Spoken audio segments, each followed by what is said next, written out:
श्रीगुरुभ्यो नमः। हरिः ओम्। वन्दे वन्द्यं विधिभवमहेन्द्रादिवृन्दारकेन्द्रैः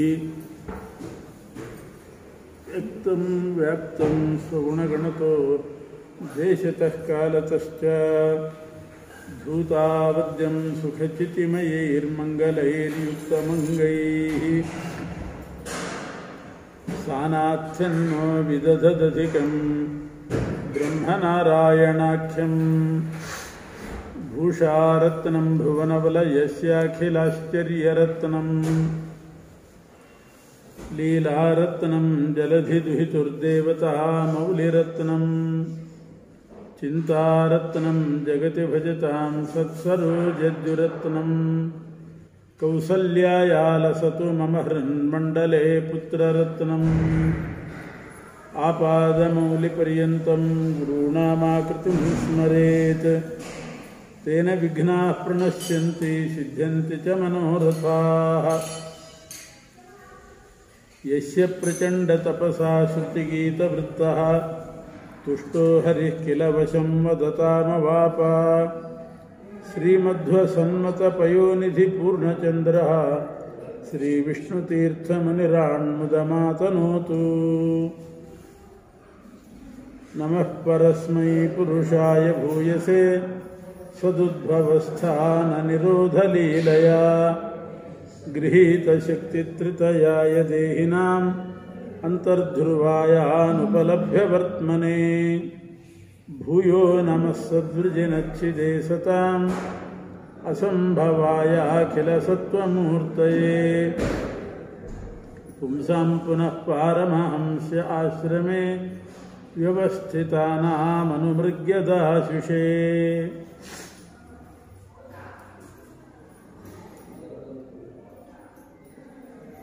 ಅವಧೂತ ಶಿರೋಮಣಿಗಳಾದಂತಹ ವಿಷ್ಣು ತೀರ್ಥರು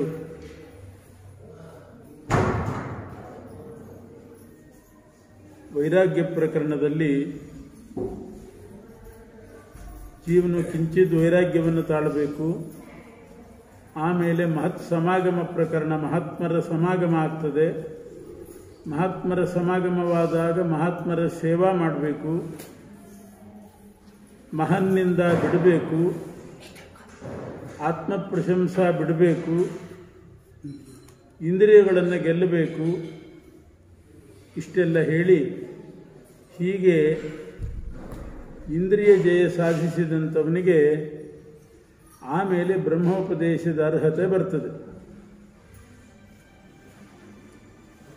ಮುಂದಿನ ಪ್ರಕರಣ ಬ್ರಹ್ಮೋಪದೇಶ ಪ್ರಕರಣ ಅಂತ ಮಾಡಿದ್ದಾರೆ. ಬ್ರಹ್ಮೋಪದೇಶ ಪ್ರಕರಣದಲ್ಲಿ ಪ್ರಧಾನವಾಗಿ ಪರಮಾತ್ಮನ ಪರಬ್ರಹ್ಮನ ಸ್ವರೂಪವನ್ನು ವಿವರಿಸಿದ್ದಾರೆ. ಅವನ ಗುಣಧರ್ಮಗಳನ್ನು ವಿವರಣೆ ಮಾಡತಕ್ಕಂಥ ಶ್ಲೋಕಗಳನ್ನು ಸಂಗ್ರಹ ಮಾಡಿದ್ದಾರೆ. ಯಾವ ರೀತಿ ನಾವು ಪರಬ್ರಹ್ಮನನ್ನು ತಿಳ್ಕೊಳ್ಬೇಕು ಅದನ್ನು ವ್ಯಾಸರು ಹೇಳಿದ ಶ್ಲೋಕಗಳನ್ನೇ ಸಂಗ್ರಹ ಮಾಡಿ ಬ್ರಹ್ಮೋಪದೇಶ ಪ್ರಕರಣ ಅಂತ ಮಾಡಿದ್ದಾರೆ. ಅದರಲ್ಲಿ ಮೊಟ್ಟ ಮೊದಲು ಬರೋದು ಭಾಗವತದ ಮಂಗಳ ಪದ್ಯ. ಅದರಲ್ಲೇ ಪರಮಾತ್ಮನ ಸ್ವರೂಪ ವಿವೃತವಾಗಿದೆ. ಜನ್ಮಾದ್ಯಸ್ಯ ಯತೋನ್ವಯಾದಿತರತಶ್ಚಾರ್ಥೇಷ್ವಭಿಜ್ಞಸ್ವರಾಟ್ ತೇನೇ ಬ್ರಹ್ಮ ಹೃದಯ ಆದಿ ಕವಯೇ ಮುಹ್ಯಂತಿ ಯಂ ಸೂರಯಃ ತೇಜೋ ವಾರಿ ಮೃದಾಂ ಯಥಾ ವಿನಿಮಯೋ ಯತ್ರ ತ್ರಿಸರ್ಗೋ ಮೃಷಾ ಧಾಮ್ನಾ ಸ್ವೇನ ಸದಾ ನಿರಸ್ತಕುಹಕಂ ಸತ್ಯಂ ಪರಂ ಧೀಮಹಿ. ಇದರಲ್ಲಿ ಪರಮಾತ್ಮನ ಬಗ್ಗೆ ಉಪದೇಶ ಅಂದರೆ ಭಗವಂತ ಜಗಜ್ಜನ್ಮಾದಿ ಕಾರಣ ಅನ್ನೋದನ್ನು ನಿರೂಪಣೆ ಮಾಡಿದ್ದಾರೆ. ಜನ್ಮಾದ್ಯಸ್ಯ ಯತಃ, ಆ ಪರಮಾತ್ಮನಿಂದಲೇ ಅಸ್ಯ ಈ ಜಗತ್ತಿಗೆ ಜನ್ಮಾದಿ ಅಂದರೆ ಯಥಾಯೋಗ್ಯವಾಗಿ ಸೃಷ್ಟಿ ಸ್ಥಿತಿ ಸಂಹಾರ ನಿಯಮನ ಜ್ಞಾನ ಅಜ್ಞಾನ ಬಂಧ ಮೋಕ್ಷ ಯಥಾಯೋಗ್ಯ ಇಟ್ಟುಕೊಳ್ಬೇಕು. ಎಲ್ರಿಗೂ ಮೋಕ್ಷ ಅಲ್ಲ, ಯಾರು ಯೋಗ್ಯರೋ ಅವರಿಗೆ ಮೋಕ್ಷ. ಎಲ್ರಿಗೂ ಜ್ಞಾನ ಅಲ್ಲ, ಜಡಕ್ಕೆ ಜ್ಞಾನ ಇರೋದಿಲ್ಲ, ಚೇತನರಿಗೆ ಜ್ಞಾನ. ಹೀಗೆ ಜನ್ಮಾದಿಗಳನ್ನು ಉಂಟು ಮಾಡುವವನು ಪರಮಾತ್ಮ, ಜಗಜ್ಜನ್ಮಾದಿ ಕಾರಣ ಅಂತ ಅವನ ಸ್ವರೂಪ ತಿಳ್ಕೊಳ್ಬೇಕು. ಅರ್ಥೇಶ್ವಭಿಜ್ಞ, ಸರ್ವಜ್ಞನಾಗಿದ್ದಾನವನು. ಪ್ರತಿಯೊಬ್ಬ ಜೀವರ ಯೋಗ್ಯತೆಯನ್ನು ತಿಳ್ಕೊಂಡು ಅವರವ್ರನ್ನ ಆಯಾ ಯೋನಿಯಲ್ಲೇ ಹುಟ್ಟಿಸ್ತಾನೆ ಹೊರತು ವ್ಯತ್ಯಾಸ ಮಾಡೋದಿಲ್ಲ ಪರಮಾತ್ಮ. ಅರ್ಥೇಶ್ವಭಿಜ್ಞ, ಸರ್ವಜ್ಞನಾಗಿದ್ದಾನೆ. ಸ್ವರಾಟ್, ಇನ್ನೊಬ್ಬರ ಸಹಾಯ ಅವನಿಗೆ ಬೇಕಾಗಿಲ್ಲ. ಸ್ವಯಂ ಸ್ವಂತ ಸಾಮರ್ಥ್ಯದಿಂದ ಸೃಷ್ಟಿ ಮಾಡಿದ್ದಾನೆ. ಇನ್ನೊಬ್ಬರ ಸಹಾಯದ ಅಪೇಕ್ಷೆ, ಪರಾಪೇಕ್ಷೆ ಇಲ್ಲ, ಸ್ವತಂತ್ರ ಅಂತ ಅರ್ಥ. ತೇನೇ ಬ್ರಹ್ಮ ಹೃದಯ ಆದಿಕವಯೇ, ಆದಿಕವಿ ಅಂತ ಪ್ರಸಿದ್ಧರಾದ ಚತುರ್ಮುಖ ಬ್ರಹ್ಮದೇವರಿಗೂ ವೇದೋಪದೇಶಕ ಅಂದರೆ ಸಮಸ್ತರಿಗೂ ಕೂಡ ಗುರುವಾಗಿದ್ದಾನೆ ಅಂತ ಅರ್ಥ. ಮುಖ್ಯಂತಿಯಂ ಸೂರಯ, ಅವನನ್ನು ಪೂರ್ತಿಯಾಗಿ ಯಾರೂ ತಿಳ್ಕೊಳ್ಳಾರರು. ಮನೋವಾಚ ಅಗೋಚರ, ಅವರವರ ಯೋಗ್ಯತಾನುಸಾರ ಗೋಚರ ಆಗಿದ್ದಾನೆ. ತೇಜೋವಾರಿ ಮೃದಾಂ ಯಥಾ ವಿನಿಮಯ, ಮೂರು ವಿಧವಾದ ಸೃಷ್ಟಿಯನ್ನು ತಾಳಿದ್ದಾನವನು, ಮಾಡಿದ್ದಾನೆ. ತೇಜಸ್ ಸೃಷ್ಟಿ, ದೀಪದಿಂದ ದೀಪ ಹಚ್ಚುತ್ತೇವೆ, ಆ ದೀಪಕ್ಕೆ ಎಷ್ಟು ಸಾಮರ್ಥ್ಯವೋ ಇನ್ನೊಂದು ನೀಲಾಂಜನ ಹಚ್ಚಿದರೂ ಅಷ್ಟೇ ಸಾಮರ್ಥ್ಯ. ಅಂದರೆ ಪರಮಾತ್ಮ ಮೂಲ ರೂಪದಿಂದ ಅನೇಕ ಅವತಾರ ರೂಪಗಳನ್ನು ಅಭಿವ್ಯಕ್ತಗೊಳಿಸಿದ. ಇದು ಪರಮಾತ್ಮನ ಸೃಷ್ಟಿ. ವಾರಿ ಸೃಷ್ಟಿ ಎಂದರೆ ನೀರಿನಲ್ಲಿ ನಮ್ಮ ಪ್ರತಿಬಿಂಬ ಬೀಳ್ತದೆ, ಅದರಂತೆ ತನ್ನ ಪ್ರತಿಬಿಂಬರಾದಂಥ ಜೀವರನ್ನು ಸೃಷ್ಟಿ ಮಾಡಿದ. ಇದು ವಾರಿ ಸೃಷ್ಟಿ. ಈಶ ಸೃಷ್ಟಿ, ಜೀವ ಸೃಷ್ಟಿ. ಮೃದಾಂ ಅಂತಂದರೆ ಜಡ ಸೃಷ್ಟಿಯನ್ನು ಮಾಡಿದ್ದಾನೆ. ಜೀವರ ಸಾಧನೆಗೋಸ್ಕರವಾಗಿ ಪಂಚಭೂತಗಳನ್ನು ಸೃಷ್ಟಿ ಮಾಡಿದ. ಹೀಗೆ ತೇಜೋ ವಾರಿ ಮೃದಾಂ ಯಥಾ ವಿನಿಮಯ ಯತ್ರ ತ್ರಿಸರ್ಗೋ ಮೃಷಾ, ಮೂರು ವಿಧವಾಗಿರ್ತಕ್ಕಂಥ ಸೃಷ್ಟಿಯನ್ನು ಮಾಡಿದ್ದಾನೆ. ಈಶ ಸೃಷ್ಟಿ ಅಂದರೆ ಅಭಿವ್ಯಕ್ತಿ, ಅನೇಕ ರೂಪಗಳ ಅಭಿವ್ಯಕ್ತಿ, ಅವತಾರಗಳು. ಜೀವ ಸೃಷ್ಟಿ ಅಂದರೆ ಜೀವರಿಗೆ ಸ್ಥೂಲ ದೇಹವನ್ನು ಕೊಡೋದು. ತನ್ನ ಪ್ರತಿಬಿಂಬಭೂತರನ್ನಾಗಿ ಜೀವರನ್ನು ಸೃಷ್ಟಿ ಮಾಡಿದ. ಜೀವರ ಸಾಧನೆಗಾಗಿ ಜಡ ಸೃಷ್ಟಿ. ಅವನಿಗೇನು ಇದರಿಂದ ಲಾಭ ಇಲ್ಲ, ತನ್ನ ಸ್ವಾರ್ಥ ಏನೂ ಇಲ್ಲ. ಜೀವರ ಮೋಕ್ಷಕ್ಕೋಸ್ಕರವಾಗಿ ಆಯಾ ಜೀವರ ಯೋಗ್ಯತಾನುಸಾರ ತ್ರಿದಿವ ನಿರಯ ಭೂಗೋಚರಾನ್ ನಿತ್ಯಬದ್ಧಾನ್ ಅಂತನ್ನುವಂತೆ ಕೆಲವರನ್ನ ಪುನಃ ಪುನಃ ಸಂಸಾರದಲ್ಲಿ ಹಾಕಲಿಕ್ಕೆ, ಕೆಲವರಿಗೆ ಮೋಕ್ಷ ಕೊಡಲಿಕ್ಕೆ, ಕೆಲವರಿಗೆ ತಮಸ್ಸು ಕೊಡಲಿಕ್ಕೆ, ಅದಕ್ಕೋಸ್ಕರ ಈ ಸೃಷ್ಟಿ ಮಾಡಿದ್ದಾನೆ. ತನ್ನ ಸ್ವಂತ ಸಾಮರ್ಥ್ಯದಿಂದ ಮಾಡಿದ್ದಾನೆ. ಇದರಲ್ಲಿ ಕುಹಕ ಯಾವುದೂ ಕೂಡ ಇಲ್ಲ, ಎಲ್ಲ ಯಥಾರ್ಥ ಸೃಷ್ಟಿ. ಇಂಥ ಸತ್ಯಂ ಪರಂ ಧೀಮಹಿ, ಸತ್ಯ ಅಂದರೆ ಸೃಷ್ಟಿಕರ್ತ, ಸತ್ಯ ಅಂದರೆ ನಾಶಕರ್ತ, ಸತ್ಯ ಅಂತಂದರೆ ಸ್ಥಿತಿಕರ್ತ. ಒಂದೇ ಶಬ್ದ ಮೂರು ಅರ್ಥ ಇದೆ. ಸತ್ಯ ಅಂತಂದರೆ ಅಸತ್ಯಗೆ ಸತ್ಯ ಉಂಟು ಮಾಡುವವನು, ಇಲ್ಲದೇ ಇದ್ದದ್ದನ್ನು ಇರುವಂತೆ ಮಾಡುವವನು ಸೃಷ್ಟಿಕರ್ತ, ಇದ್ದದ್ದನ್ನು ಹಾಗೇ ಇರುವಂತೆ ಉಳಿಸುವವನು ಸ್ಥಿತಿಕರ್ತ. ಸತ್ ಅಂತಂದರೆ ನಾಶ ಅಂತಲೂ ಅರ್ಥ ಇದೆ. ಸತ್ತಾಂ ಯಾಪಯತಿ ಇತಿ ಸತ್ಯಂ ಅಂದರೆ ನಾಶವನ್ನು ಮಾಡುವವನು. ಕನ್ನಡದಲ್ಲೂ ಅದನ್ನೇ ಹೇಳ್ತೀವಿ, ಅವನು ಸತ್ತು ಹೋದ ಅಂತ. ಸತ್ತ ಅಂದರೆ ನಾಶ, ಸತ್ಯ ಅಂತಂದರೆ ನಾಶ ಉಂಟು ಮಾಡುವವನು. ಪರಂ ಪಾಲಕನಾಗಿದ್ದಾನೆ, ಇರುವಷ್ಟು ಕಾಲ ಜೀವರಿಗೆ ಪಾಲಕ, ಪರಿಪೂರ್ಣ, ಎರಡೂ ಅರ್ಥ. ಪರಂ ಅಂದರೆ ಪರಿಪೂರ್ಣ ಮತ್ತು ಪಾಲಕ. ಹೀಗೆ ಪರಬ್ರಹ್ಮನ ಸ್ವರೂಪವನ್ನು ತಿಳ್ಕೊಳ್ಬೇಕು. ಇದು ಯಾವುದರಿಂದ ತಿಳ್ಕೊಳ್ಬೇಕು? ಯದ್ದರ್ಶನಂ ನಿಗಮ ಆತ್ಮರಹ ಪ್ರಕಾಶಂ ಮುಹ್ಯಂತಿ ಯತ್ರ ಕವಯೋ ಜಪರಾಯತಂತಃ ತ್ವಂ ಸರ್ವವಾದ ವಿಷಯ ಪ್ರತಿರೂಪಶೀಲಂ ವಂದಾಮಹೇ ಪುರುಷಂ ಆತ್ಮನಿಗೂಢಬೋಧಂ. ವೇದವೇ ಪ್ರಮಾಣ. ಯದ್ದರ್ಶನಂ ನಿಗಮಃ, ವೇದ ಬಿಟ್ಟರೆ ಅವನನ್ನು ಬೇರೆ ಯಾವುದರಿಂದಲೂ ತಿಳ್ಕೊಳ್ಳಿಕ್ಕೆ ಆಗೋದಿಲ್ಲ. ಓಂ ಶಾಸ್ತ್ರಯೋನಿತ್ವಾತ್ ಓಂ ಅಂತ ಬ್ರಹ್ಮಸೂತ್ರದಲ್ಲೂ ಹೇಳಿದ್ದಾರೆ. ಶಾಸ್ತ್ರ ಅಂದರೆ 4 ವೇದಗಳು, ಪಂಚರಾತ್ರ, ಇವೆಲ್ಲ ಶಾಸ್ತ್ರ. ಇದರಿಂದಲೇ ಪರಮಾತ್ಮನನ್ನು ತಿಳ್ಕೊಳ್ಬೇಕು.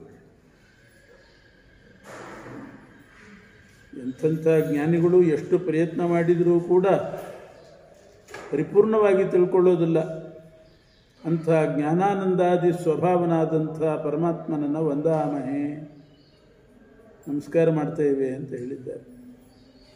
ಅದರಿಂದ ವೇದ ಪ್ರಮಾಣಕ. ವೇದ ಬಿಟ್ಟರೆ ಇಂದ್ರಿಯಗಳಿಗಾಗಲಿ ಯುಕ್ತಿಗಳಿಗಾಗಲಿ ಪರಮಾತ್ಮ ಗೋಚರ ಆಗೋದಿಲ್ಲ. ಕೇವಲ ವೇದದಿಂದ ವೇದ್ಯ. ಕೆಲವರು ಜಗತ್ಕಾರಣವನ್ನು ಸದಸದ್ವಿಲಕ್ಷಣ ಅಂತಾರೆ, ಕೆಲವರು ಬ್ರಹ್ಮ ಅಂತಾರೆ, ಕೆಲವರು ಧರ್ಮ ಅಂತಾರೆ. ಎಲ್ಲ ಅವನದ್ದೇ ಹೆಸರು. ತ್ವಾಂ ಬ್ರಹ್ಮ ಕೇಚಿದವಯಂತ್ಯುತ ಧರ್ಮಮೇಕೆ ಏಕೆ ಪರಂ ಸದಸತೋ ಪುರುಷಂ ಪರೇಶಂ ಅನ್ಯೇ ವದಂತಿ ನವಶಕ್ತಿಯುತಂ ಪರಂ ತ್ವಾಂ ಕೇಚಿನ್ಮಹಾಪುರುಷಮವ್ಯಯಮಾತ್ಮತಂತ್ರಂ. ಒಬ್ಬನೇ ಜಗತ್ಕಾರಣ, ಇಬ್ಬರಿಲ್ಲ. ಅವನನ್ನೇ ಒಬ್ಬೊಬ್ಬರು ಒಂದೊಂದು ಥರ ಕರೀತಾರಷ್ಟೆ.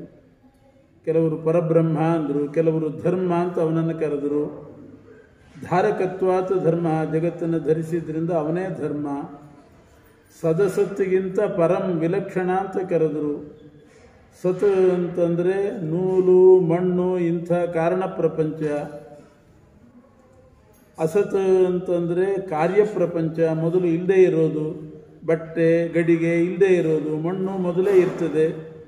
ಇದೆರಡಕ್ಕಿಂತಲೂ ಅವನು ವಿಲಕ್ಷಣ. ಸದಸತೋ ಪರಂ, ಪುರುಷ ಅಂತ ಕೆಲವರು ಕರೆದರು ಅವನನ್ನು. ಎಲ್ಲರ ದೇಹದಲ್ಲಿರೋದರಿಂದ ಪುರುಷ. ಪರೇಶ, ಪರ ಅಂದರೆ ಉತ್ತಮರಾದ ಬ್ರಹ್ಮಾದಿಗಳಿಗೂ ಈಶ ಅಂತ ಅವನನ್ನು ಕರೆದರು. 9 ವಿಧವಾದ ಶಕ್ತಿಯಿಂದ ಕೂಡಿರ್ತಾನೆ ಪರಮಾತ್ಮ. ನವಶಕ್ತಿ ಯುತನಾಗಿದ್ದಾನೆ. ಅನುಗ್ರಹ ಇತ್ಯಾದಿ ಶಕ್ತಿಗಳಿದೆ ನವಶಕ್ತಿ ಅಂತ. ಅಂಥ ನವಶಕ್ತಿಯುತ ಅಂತ ಕೆಲವರು ಕರೀತಾರೆ ಪರಮಾತ್ಮನನ್ನು. ಮಹಾಪುರುಷ ಅಂತ ಕರೀತಾರೆ. ಅವ್ಯಯ, ಸ್ವತಂತ್ರ, ಎಲ್ಲ ಅವನೇ.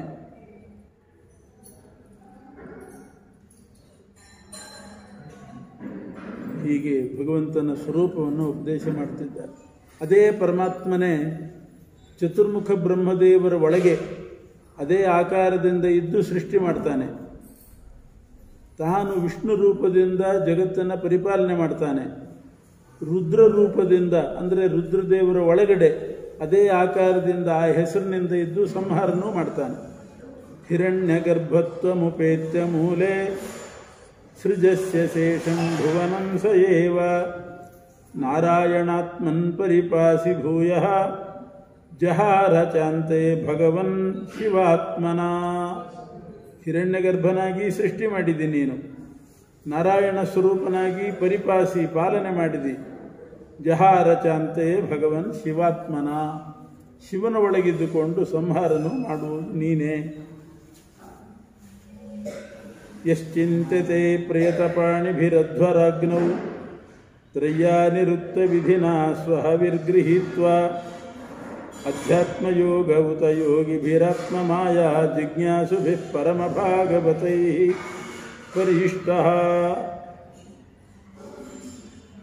ಯೋಗಿಗಳು 2 ಥರ ಇದ್ದಾರೆ, ಕರ್ಮಯೋಗಿ, ಜ್ಞಾನಯೋಗಿ ಅಂತ.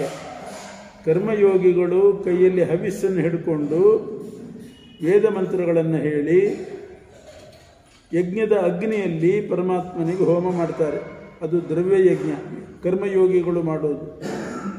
ಜ್ಞಾನಯೋಗಿಗಳು ಶಾಸ್ತ್ರಾರ್ಥ ವಿಚಾರ ಮಾಡಿ ಜಿಜ್ಞಾಸುಗಳಾಗಿ ಅವರು ಜ್ಞಾನಯೋಗದಿಂದ ಪರಮಾತ್ಮನ ಪೂಜೆ ಮಾಡ್ತಾರೆ. ಹೀಗೆ 2 ವಿಧವಾಗಿರ್ತಕ್ಕಂಥ ಯಜ್ಞಗಳಿದೆ. ಜ್ಞಾನಯಜ್ಞ, ದ್ರವ್ಯಯಜ್ಞ ಅಂತ ಇದೆ. ದ್ರವ್ಯಯಜ್ಞದಿಂದಲೂ ಪೂಜ್ಯ ಪರಮಾತ್ಮನೇ, ಜ್ಞಾನಯಜ್ಞದಿಂದಲೂ ಪೂಜ್ಯ ಪರಮಾತ್ಮನೇ.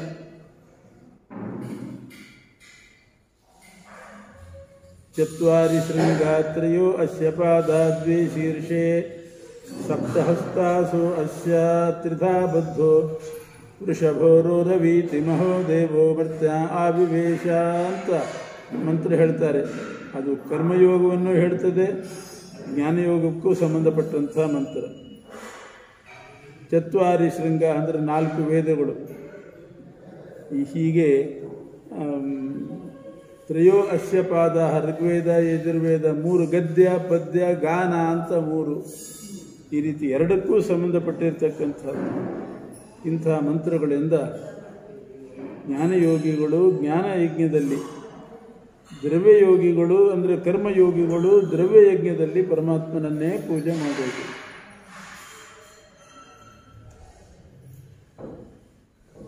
ಹೀಗೆ ಅನೇಕ ಭಗವಂತನ ಗುಣಗಳನ್ನು ತೋರಿಸ್ತಾ ಇದ್ದಾರೆ. ಕೆಲವರು ಪರಮಾತ್ಮನನ್ನು ಶಕ್ತಿ ಅಂತ ಕರೆದರು. ಶಕ್ತಿಯೇ ಜಗತ್ಕಾರಣ ಅಂತ ಹೇಳ್ತಾರೆ. ಅದು ಪರಮಾತ್ಮನ ಹೆಸರೇ ಶಕ್ತಿ. ಅಂದರೆ ಶಕ್ಯನಾದ್ದರಿಂದ ಶಕ್ತಿ. ಶಕ್ಯ ಅಂದರೆ ಏನು ಕೆಲಸ ಮಾಡಲಿಕ್ಕೂ ಅವನು ಸಮರ್ಥ, ಎಲ್ಲ ಶಕ್ತಿ ಉಂಟು, ಆದ್ದರಿಂದ ಅವನನ್ನೇ ಶಕ್ತಿ ಅಂತ ಕರೆದರು. ಕೆಲವರು ಶೂನ್ಯ ಅಂತ ಕರೆದರು. ಶೂನ್ಯವೇ ಜಗತ್ಕಾರಣ ಅಂತ. ಶೂನ್ಯ ಅಂದರೂ ಪರಮಾತ್ಮನ ಹೆಸರೇ. ಹೀಗೆ ನಾನಾ ನಾಮಗಳಿಂದ ಅವನು ಪ್ರಖ್ಯಾತನಾಗಿದ್ದಾನೆ. ಇನ್ನು ಗುಣಪೂರ್ಣತ್ವಕ್ಕೆ ಸೂತ ಪುರಾಣಿಕರು ಹೇಳೋ ಮಾತು, ಅದನ್ನು ಉಲ್ಲೇಖ ಮಾಡ್ತಾರೆ. ಅಹಂ ಹಿ ಪೃಷ್ಟೋಸ್ಯ ಗುಣಾನ್ ಭವದ್ಭಿಃ ಆಚಕ್ಷ ಆತ್ಮಾವಗಮೋತ್ರ ಯಾವಾನ್ ನಭಪ್ಪತಂತ್ಯಾತ್ಮ ಸಮಂ ಪತತ್ರಿಣಃ ತಥಾ ಸಮಂ ವಿಷ್ಣು ಗತಿಂ ವಿಪಶ್ಚಿತಃ. ಶೌನಕಾದಿಗಳು ಭಗವಂತನ ತತ್ವ ಹೇಳ್ರಿ ಅಂತ ಕೇಳಿದಾಗ ಸೂತ ಪುರಾಣಿಕರು ಹೇಳ್ತಾರೆ, ಆಕಾಶದಲ್ಲಿ ಮೇಲೆ ಹಾರ್ಕೊಂಡು ಹೋಗು ಅಂದರೆ ಎಷ್ಟು ಸಾಧ್ಯ? ಎಷ್ಟಿದೆ ಮೇಲೆ ಆಕಾಶ? ಗರುಡನು ಹಾರ್ತಾ ಇದ್ದಾನೆ,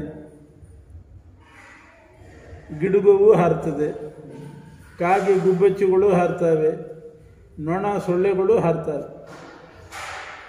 ಎಲ್ರಿಗೂ ಅವಕಾಶ ಉಂಟು.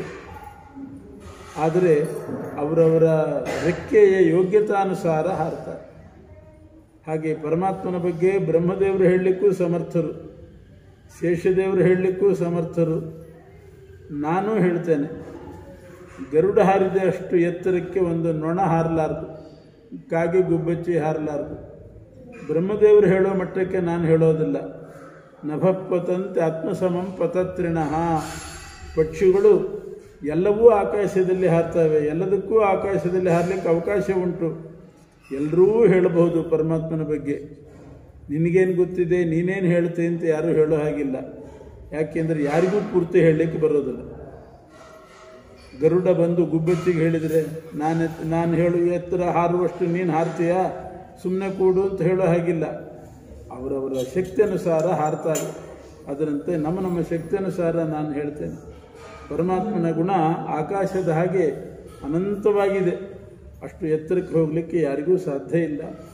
ಆದ್ದರಿಂದ ನನಗೆ ನನ್ನ ಬುದ್ಧಿಗೆ ಎಷ್ಟು ಹಿಡಿತದೋ ಅಷ್ಟು ಹೇಳ್ತೇನೆ ಅಂತ ಸೂತ ಪುರಾಣಿಕರು ಈ ಮಾತು ಹೇಳ್ತಾ ಭಗವಂತನ ಗುಣಪೂರ್ಣತ್ವವನ್ನು ತೋರಿಸ್ತಾ ಇದ್ದಾರೆ.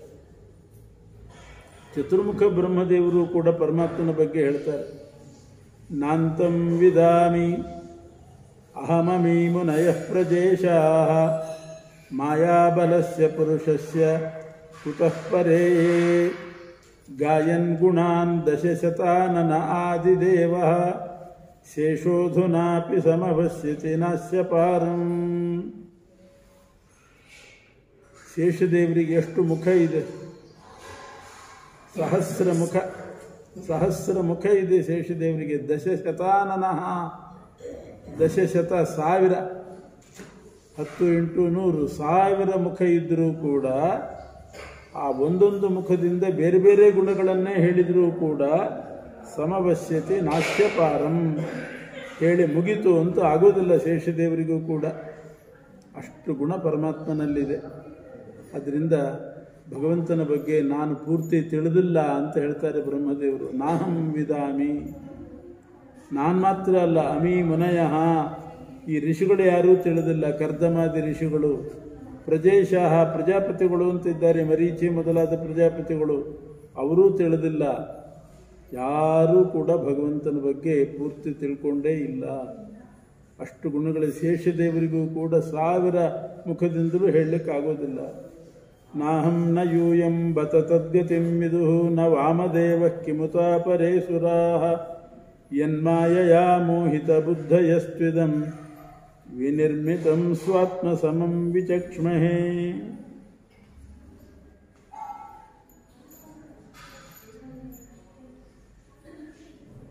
14 ಲೋಕ ಸೃಷ್ಟಿ ಮಾಡಿದಂಥ ಚತುರ್ಮುಖ ಬ್ರಹ್ಮದೇವರು ಕೂಡ ಪರಮಾತ್ಮನ ಗುಣಗಳ ಅಂತ್ಯವನ್ನು ತಿಳಿಲಾರರು.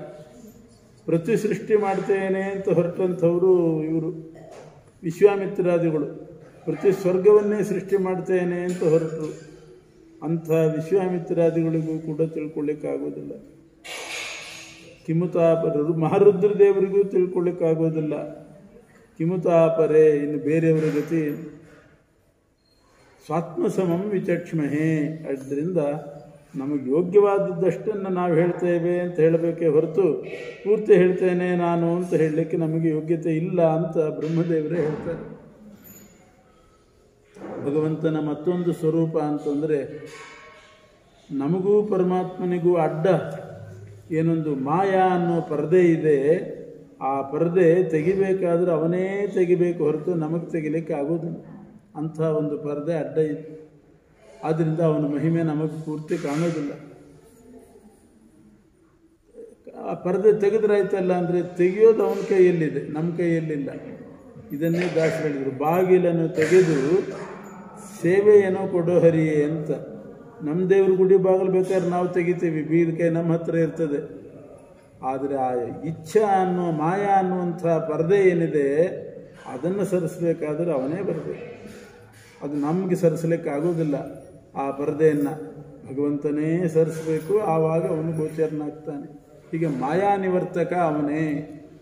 ಯೇಷಾಂ ಸ ಏವ ಭಗವಾನ್ ದಯೆಯೇದನಂತಹ ಸರ್ವಾತ್ಮನಾಶ್ರಿತ ಪದೋ ಯದಿ ನಿರ್ವ್ಯಲೀಕಂ ತೇ ವೈ ವಿದಂತಿ ಅತಿತರಂತಿ ಚ ದೇವ ಮಾಯಾಂ ನೈಷಾಂ ಮಮಾಹಮಿತಿ ಧೀಶ್ವಸೃಗಾಲಭಕ್ಷೇ. ನಿರ್ವ್ಯಲೀಕಂ ಯದಿ ನಿರ್ವ್ಯಲೀಕಂ ಸರ್ವಾತ್ಮನಾಶ್ರಿತ ಪದೋ ಯದಿ ನಿರ್ವ್ಯಲೀಕಂ ಅಂದರೆ ನಿಷ್ಕಪಟವಾಗಿ ಭಗವಂತನ ಪಾದವನ್ನು ಆಶ್ರಯಿಸಬೇಕು. ಅಂಥವರಿಗೆ ಪರಮಾತ್ಮ ದಯೆ ತೋರ್ತಾನೆ. ದಯೆಯಿಂದ ಅವನ ನಮಗೆ ಕಾಣಬೇಕೇ ಹೊರತು ಈ ಯಕ್ಷ ಭೂತ ಇವುಗಳನ್ನೆಲ್ಲ ನೋಡಿಬಿಡ್ಬೋದು. ಒಂದಿಷ್ಟು ಬಲಿ ಹಾಕಿದರೆ ಕಾಣಿಸ್ಬಿಡ್ತಾವಂಥವುಗಳು. ಭೂತ ಬಲಿ ಅಂತ ಹಾಕ್ತಾರೆ, ಅಥವಾ ಯಕ್ಷನಿಗೆ ಒಂದಿಷ್ಟು ಬಲಿ ಅಂತ ಹಾಕ್ತಾರೆ, ಅವೆಲ್ಲ ಗೋಚರ ಆಗಿಬಿಡ್ತವೆ. ಆದರೆ ಪರಮಾತ್ಮ ಹಾಗಲ್ಲ. ಯೇಷಾಂಸ ಏವ ಭಗವಾನ್ ದಯೆಯೇದನಂತಹ, ಯಾರ ಮೇಲೆ ದಯೆ ತೋರ್ತಾನೋ ಅವರಿಗೆ ಗೋಚರ ಆಗ್ತಾನೆ. ಯಾರ ಮೇಲೆ ದಯೆ ತೋರ್ತಾನೆ? ಸರ್ವಾತ್ಮನಾಶ್ರಿತ ಪದೋ ಯದಿ ನಿರ್ವ್ಯಲೀಕಂ, ನಿಷ್ಕಪಟ ಭಕ್ತಿಯಿಂದ ಅವನ ಪಾದವನ್ನು ಆಶ್ರಯಿಸಬೇಕು. ತೇ ವೈ ವಿದಂತಿ, ಅವರೇ ಭಗವಂತನನ್ನು ತಿಳ್ಕೋತಾರೆ. ಅತಿತರಂತಿ ಚ ದೇವಮಾಯಾಂ. ದೇವಮಾಯಾ ಅಂತಂದರೆ ನಮಗೂ ಅವನಿಗೂ ಅಡ್ಡ ಇರತಕ್ಕಂಥ ಒಂದು ಆಚ್ಛಾದಕ ಪರದೆ. ಅದಕ್ಕೆ ಲಕ್ಷ್ಮೀದೇವಿ ಅಭಿಮಾನಿ, ಅದನ್ನು ಪರಮಾತ್ಮನೇ ಸರಿಸ್ತಾನೆ. ಒಂದು ಸಲ ಅವನು ಪರದೆ ಸರಿಸಿ ತನ್ನ ಸಾಕ್ಷಾತ್ಕಾರ ಕೊಟ್ಟ ಅಂತಂದರೆ ಆಮೇಲೆ ಅಂಥ ಅಪರೋಕ್ಷ ಜ್ಞಾನಿಗಳಿಗೆ ಈ ದೇಹದ ಮೇಲೆ ನಂದು ನಾನು ಅನ್ನುವಂಥ ವ್ಯಾಮೋಹನೇ ಹೋಗ್ತದೆ. ಅಲ್ಲಿಯವರೆಗೆ ದೇಹದ ಮೇಲೆ ವ್ಯಾಮೋಹ ಹೋಗೋದಿಲ್ಲ. ಯಾವಾಗ ಗೊತ್ತಾಗ್ತದೆ ದೇಹದ ಪರಿಸ್ಥಿತಿ? ಆ ಪರಮಾತ್ಮನ ಸಾಕ್ಷಾತ್ಕಾರ ಆದಾಗ ನಮ್ಮ ದೇಹದ ಮೇಲೆ ವ್ಯಾಮೋಹ ಹೋಗ್ತದೆ. ಇದು ಶ್ವಸೃಗಾಲ ಭಕ್ಷೆ. ನಮ್ಮ ದೇಹ ಅಂತನ್ನೋದು ನರಿ, ನಾಯಿ ಇಂಥ ಪ್ರಾಣಿಗಳಿಗೆ ಒಂದು ಒಳ್ಳೆ ಭಕ್ಷ್ಯ ತಯಾರು ಮಾಡಬೇಕು ಅಂತ ಮಾಡಿಟ್ಟಿದ್ದಾನಂತೆ. ಅದೇ ನಮ್ಮ ದೇಹ. ನರಿ, ನಾಯಿ ಮುಂತಾದವುಗಳಿಗೆ ಭಕ್ಷ್ಯ. ಅಂಥ ನರಿ ನಾಯಿಗಳಿಗೆ ಗುರಿಯಾಗತಕ್ಕಂಥ ಈ ದೇಹದಲ್ಲಿ ನೈಷಾಂ ಮಮಾಹಮಿತಿ ಧೀಹಿ, ನಂದು ನಂದು ಅನ್ನುವಂಥ ಬುದ್ಧಿ ಆ ಪರಮಾತ್ಮನನ್ನು ಕಂಡ ಮೇಲೆ ಬರೋಲ್ಲ. ದೇಹದ ಮೇಲೆ ಅಭಿಮಾನ ಹೋಗಿಬಿಡ್ತದೆ. ಅದು ಹೋಗಬೇಕಾದ್ರೆ ಅವನ ಸ್ವರೂಪ ನೋಡಬೇಕು ಮೊದಲು. ಅದು ನೋಡಬೇಕಾದ್ರೆ ಮಾಯಾ ಅವನೇ ತೆರಿಬೇಕು, ಅವನನ್ನೇ ಶರಣು ಹೊಂದಬೇಕು. ಭಾಳ ಚೆನ್ನಾಗಿ ಹೇಳಿದ್ದಾರೆ ದಾಸರು. ಬಾಗಿಲನ್ನು ತೆಗೆದು ಸೇವೆಯನ್ನು ಕೊಡು ಹರಿಯೇ ಅಂತ. ನಾವೇ ಬಾಗಿಲು ತೆಗಿತೀವಿ ಅಂದ್ರೆ ಆಗೋದಿಲ್ಲ. ಅವನೇ ಕರುಣೆ ತೋರಿ ಬಾಗಿಲು ತೆಗಿಬೇಕು. ಬೀಗ ಹಾಕಿದೆ ಬಾಗಿಲು ಮಾಯಾ, ಅಥವಾ ಬೀಗದ ಕೈ ಅವನ ಹತ್ರ ಇದೆ. ವೇದಾಹಮಂಗ ಪರಮಸ್ಯ ಹಿ ಯೋಗ ಮಾಯಾಂ ಯೂಯಂ ಭವಶ್ಚ ಭಗವಾನಥ ದೈತ್ಯವರ್ಯಃ ಪತ್ನಿ ಮನೋಸ ಚ ಮನುಸ್ತದಪತ್ಯಭೂತ ಪ್ರಾಚೀನ ಬರ್ಹಿರ್ಭುರಂಗ ಉತ ಧ್ರುವಶ್ಚ. ಈ ರೀತಿ ಮಾಯೆ ದಾಟಿದವರು ಇದ್ದಾರೋ ಯಾರಾದರೂ ಅಂತಂದರೆ ಬೇಕಾದಷ್ಟು ಜನ ಇದ್ದಾರೆ. ಪರಮಾತ್ಮನ ಮಾಯೆಯನ್ನು ದಾಟಿದಂಥವರು ಬ್ರಹ್ಮದೇವರು ನಾರದರಿಗೆ ಹೇಳ್ತಾ ಇದ್ದಾರೆ. ನಾರದರಿಗೆ ಬ್ರಹ್ಮದೇವರು ಹೇಳೋದು, ನಾನು ಯಥಾಯೋಗ್ಯ ತಿಳ್ಕೊಂಡಿದ್ದೀನಿ, ಸಂಸಾರವನ್ನು ದಾಟಿದ್ದೀನಿ. ಇಕ್ಷ್ವಾಕು ರಾಜ ಅವ್ರದ್ದೆಲ್ಲ ಹೆಸರು ಹೇಳ್ತಾರೆ. ಇಕ್ಷ್ವಾಕು ರೈಲ ಮುಚುಕುಂದ ವಿದೇಹಗಾಧಿ ರಘುವಂಬರೀಷ ಸಗರ ಗಯನಾಹುಷಾದ್ಯ ಮಾಂಧಾತ್ರ ಲರ್ಕ ಶತಧನ್ವನರಂತಿ ದೇವವ್ರತೋ ಬಲಿರಮೂರ್ತರಯೋ ದಿಲೀಪ.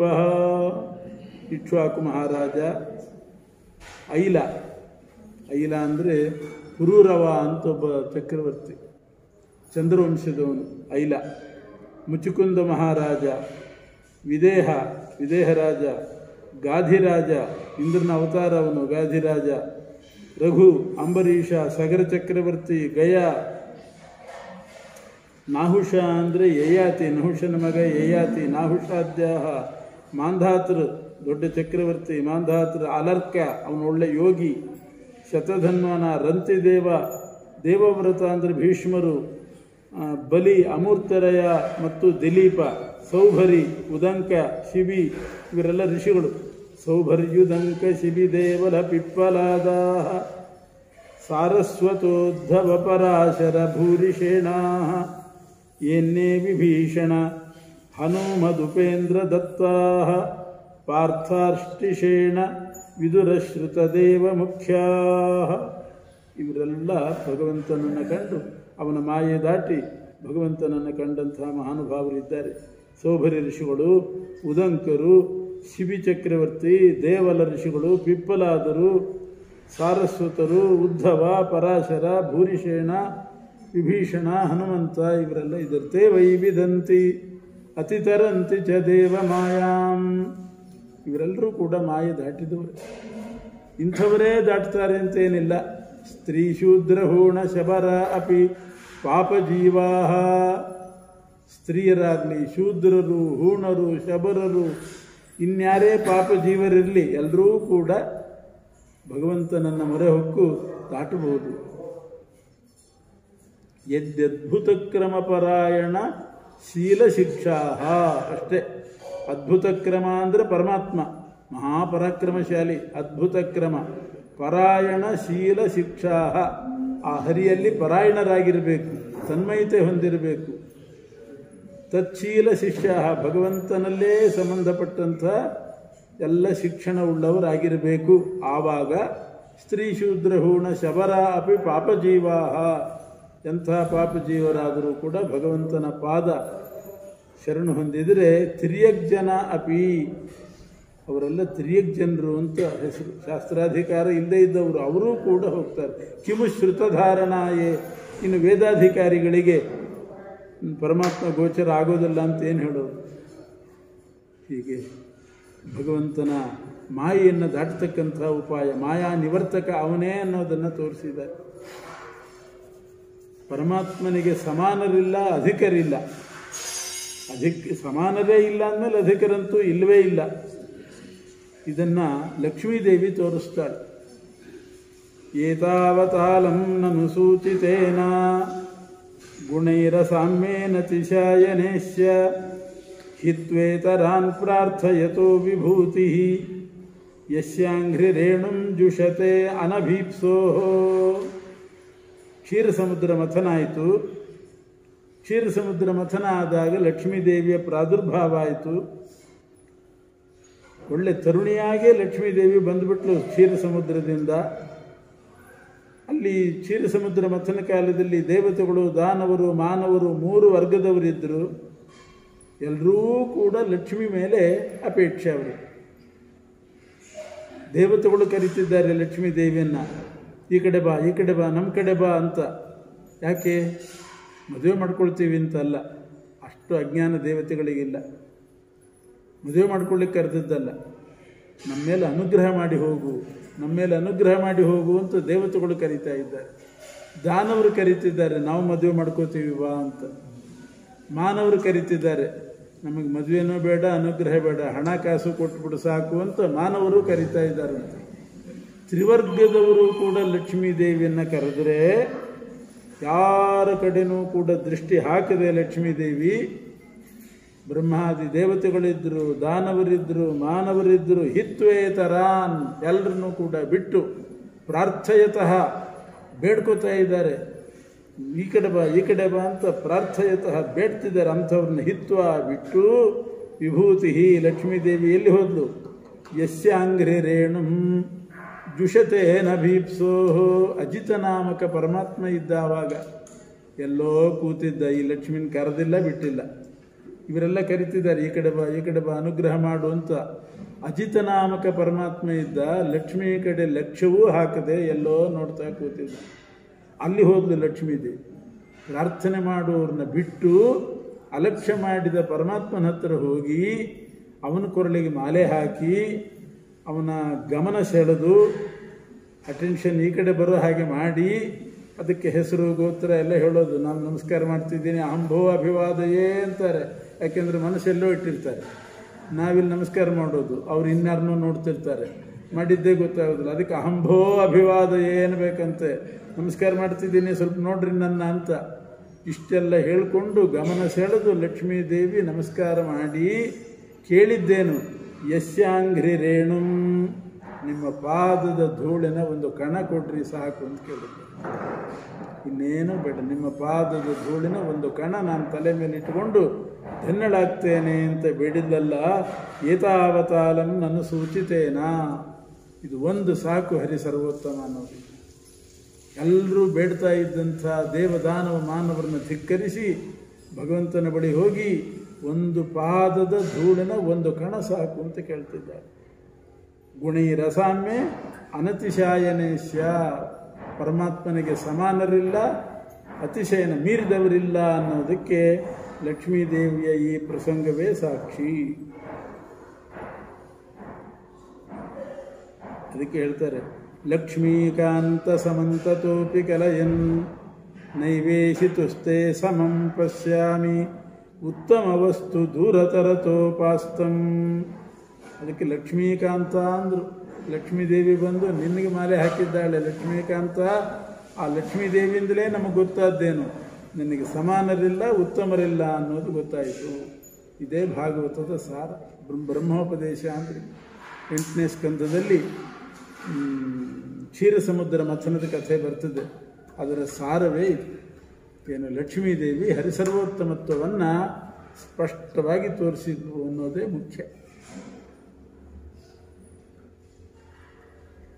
ಹೀಗೆ ಭಗವಂತನ ಸ್ವರೂಪ ಈ ರೀತಿ ತಿಳ್ಕೊಳ್ಬೇಕು ಅಂತ ಸಂಗ್ರಹ ಮಾಡಿದ್ದಾರೆ. ಇನ್ನು ಪರಮಾತ್ಮ ದೋಷ ದೂರ, ನಿರ್ದುಷ್ಟ, ಗುಣಪೂರ್ಣ. ಆದ್ದರಿಂದ ಅಲ್ಲಿ ಮಾಲೆ ಹಾಕಿದ್ನು. ಯಾಕೆ ದೋಷ ದೂರ? ಅದು ಲಕ್ಷ್ಮೀದೇವಿನೇ ವಿಚಾರ ಮಾಡಿ ಹೇಳ್ತಾಳೆ, ತಾನೇ ಅಂದ್ಕೊಂಡು ವಿಚಾರ ಮಾಡಿ. ನೂನಂ ತಪೋ ಯಸ್ಯ ನಮನ್ಯು ನಿರ್ಜಯೋ ಜ್ಞಾನಂ ಕ್ವಚಿತ್ತಚ್ಚ ನ ಸಂಗವರ್ಜಿತಂ ಕಶ್ಚಿನ್ ಮಹಾಂಸ್ತಸ್ಯ ನ ಕಾಮ ನಿರ್ಜಯಃ ಸ ಈಶ್ವರ ಕಿಂ ಪರತೋ ವ್ಯಪಾಶ್ರಯಃ. ಅಷ್ಟು ಬೇಡಿದವರನ್ನು ಯಾಕೆ ಬಿಟ್ಲು ಲಕ್ಷ್ಮೀದೇವಿ ಅಂದರೆ, ಬೇರೆಯವರಲ್ಲಿ ತಪಸ್ಸಿತ್ತು, ಕೆಲವರಲ್ಲಿ ಒಳ್ಳೆ ತಪಸ್ಸು ಮಾಡಿದವರಿದ್ದರು, ಆದರೆ ಕೋಪ ಗೆದ್ದಿಲ್ಲ. ತಪಸ್ಸು ಮಾಡಿದ್ದಾರೆ, ಕೋಪ ಗೆದ್ದಿಲ್ಲ. ಆ ಕೋಪ ತಪಸ್ಸು ಮಾಡೋರಿಗೆ ಜಾಸ್ತಿ ಇರ್ತದೋ ಏನೋ, ಅವ್ರಿಗೆ ಕೋಪ ಜಾಸ್ತಿ ಬರ್ತಿರ್ತದೆ. ತಪಸ್ಸಿದೆ, ಆದರೆ ಕೋಪ ಗೆದ್ದಿಲ್ಲ. ದುರ್ವಾಸ ಋಷಿಗಳು ಬೇಕಾದಷ್ಟು ತಪಸ್ಸಿದೆ, ಕೋಪ ಗೆದ್ದಿಲ್ಲ ಅವರು. ಅಂಬರೀಷನ ಮೇಲೆ ಎಷ್ಟು ಸಿಟ್ಟು ಮಾಡಿದರು, ಅಂಬರೀಷನ ಮೇಲೆ ದುರ್ವಾಸರು ಸಿಟ್ಟು ಮಾಡಿದರು. ಅದನ್ನೇ ತೋರಿಸೋದು ಉದ್ದೇಶ. ಅವ್ರಿಗೆ ತಪಸ್ಸಿದೆ ನೋಡ್ರಿ, ಆದರೆ ಕೋಪ ಗೆಲ್ಲಕ್ಕಾಗಲಿಲ್ಲ ದುರ್ವಾಸರಿಗೆ. ನೂನಂ ತಪೋ ಯಸ್ಯ ನಮನ್ಯು ನಿರ್ಜಯೋ ಜ್ಞಾನಂ ಕ್ವಚಿತ್ತಚ್ಚ ನ ಸಂಗವರ್ಜಿತಂ. ಕೆಲವರಲ್ಲಿ ಜ್ಞಾನ ಇದೆ ದೇವತೆಗಳಲ್ಲಿ, ಆದರೆ ಹಣದ ವ್ಯಾಮೋಹ ಹೋಗಿಲ್ಲ. ಅದು ಜ್ಞಾನ ಇದ್ದಲ್ಲೇ ಜಾಸ್ತಿ ಇರ್ತದೋ ಏನೋ ಯಾರಿಗೂ. ಬೃಹಸ್ಪತ್ಯಾಚಾರ ಜ್ಞಾನ ಇದೆ, ದೇವಗುರುಗಳವರು ಬೃಹಸ್ಪತ್ಯಾಚಾರ. ಶುಕ್ರಾಚಾರ್ಯರು ದೈತ್ಯರಿಗೆ ಗುರುಗಳು, ಎಂಥ ಜ್ಞಾನ ಅವರಿಗೆ. ಬೃಹಸ್ಪತ್ಯಾಚಾರ್ಯಗೂ ಗೊತ್ತಿಲ್ಲದೆ ಇರೋ ಮಂತ್ರ ಗೊತ್ತಿತ್ತಂತೆ ಬೃಹಸ್ಪತ್ಯಾಚಾರ್ಯ. ಶುಕ್ರಾಚಾರ್ಯಗೂ ಗೊತ್ತಿಲ್ಲದೆ ಇರೋದು ಅವ್ರಿಗೆ ಗೊತ್ತಿತ್ತು. ಸತ್ತವ್ರನ್ನ ಬದುಕಿಸೋ ಮಂತ್ರ ಅಂತ ಒಂದಿತ್ತಂತೆ, ಈಗಿಲ್ಲ ಅದು, ಈಗಿಲ್ಲ. ಆ ಸತ್ತವ್ರನ್ನ ಬದುಕಿಸೋ ಮಂತ್ರ ಶುಕ್ರಾಚಾರ್ಯಗೆ ಗೊತ್ತಿತ್ತು, ಬೃಹಸ್ಪತ್ಯಾಚಾರ್ಯಗೆ ಗೊತ್ತಿಲ್ಲ. ಅಂಥ ಪರಿಸ್ಥಿತಿ.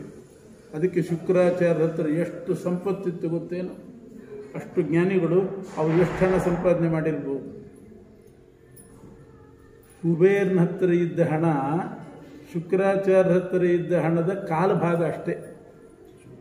ಕುಬೇರನ ಹಣ, ಧನಾಧ್ಯಕ್ಷ ಕುಬೇರ, ಎಲ್ಲ ದೇವತೆಗಳ ಹಣದ ಕ್ಯಾಶಿಯರ್ ಅವನು, ಅದೆಲ್ಲ ಸೇರಬೇಕು, ಅವನದು ಪರ್ಸನಲ್ ಅಲ್ಲ. ಅಂತೂ ಕುಬೇರನ ಹತ್ರ ಇದ್ದಷ್ಟು ಹಣ ಏನಿದೆ ಅದು ಶುಕ್ರಾಚಾರ್ಯ ಹಣದ ಕಾಲು ಭಾಗ ಅಂತ. ಎಷ್ಟು ಹಣ ಮಾಡಿರಲಿಕ್ಕಿಲ್ಲ. ಜ್ಞಾನಿಗಳಿಗೆ ಹಣ ಜಾಸ್ತಿ, ಅಷ್ಟು ಜ್ಞಾನ ಇತ್ತು, ಅಷ್ಟು ಹಣದ ವ್ಯಾಮೋಹ. ಶುಕ್ರಾಚಾರ್ಯದ ಅಷ್ಟಿದ ಮೇಲೆ ಬೃಹಸ್ಪತ್ಯಾಚಾರ್ಯನ ಕಡಿಮೆ ಇರಲಿಕ್ಕಿಲ್ಲ, ಲೆಕ್ಕ ಸಿಕ್ಕಿಲ್ಲ. ಅಂತೂ ಅಷ್ಟು ಹೆಚ್ಚು ಕಡಿಮೆ ಅಷ್ಟಿದ್ದೇ ಇರ್ತದೆ. ಒಬ್ಬ ಆಚಾರ್ಯದ ಎಷ್ಟು ಅಂತ ಗೊತ್ತಾದ್ರೆ ಇನ್ನೊಬ್ಬರದ್ದು ಊಹೆ ಮಾಡ್ಬೋದು ಇಷ್ಟು ಅಂತ.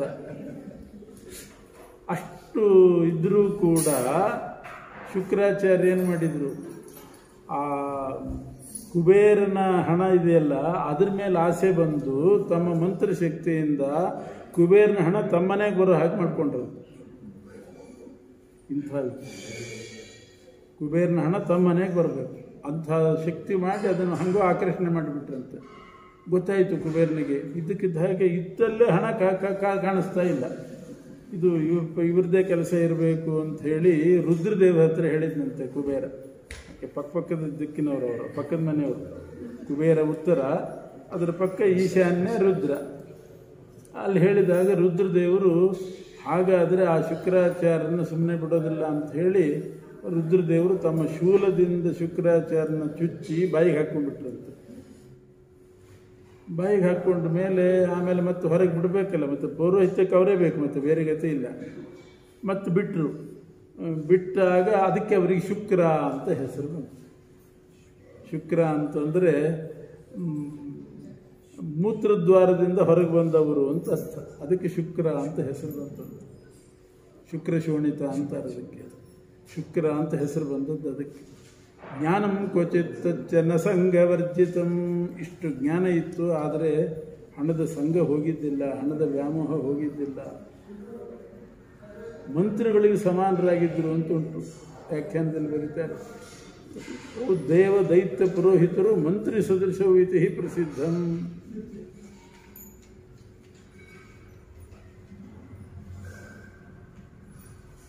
ಕಶ್ಚಿನ್ ಮಹಾಂಸ್ತಸ್ಯ ನ ಕಾಮ ನಿರ್ಜಯ.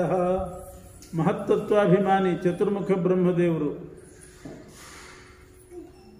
ಮಗಳನ್ನೇ ಕಾಮಿಸಿದರು. ಬ್ರಹ್ಮದೇವರಲ್ಲಿ ಯಾವ ದೋಷವೂ ಇಲ್ಲ, ಪರಾಧೀನವಾಗಿ ಪರಮಾತ್ಮನ ಸಂಕಲ್ಪದಂತೆ ಹಾಗೆ ಮಾಡಬೇಕಾಯ್ತು ಅಂತ ತನ್ನ ಮಗಳನ್ನೇ ಅಪೇಕ್ಷೆ ಪಟ್ಟರಂತೆ ಬ್ರಹ್ಮದೇವರು. ಆಮೇಲೆ ಎಲ್ಲ ಋಷಿಗಳು ಹೇಳಿದಾಗ ಬಿಟ್ಟರು ಅಂತ ಒಂದು ಕಥೆ ಇದೆ, ಭಾಗವತದಲ್ಲೇ ಬರ್ತದೆ.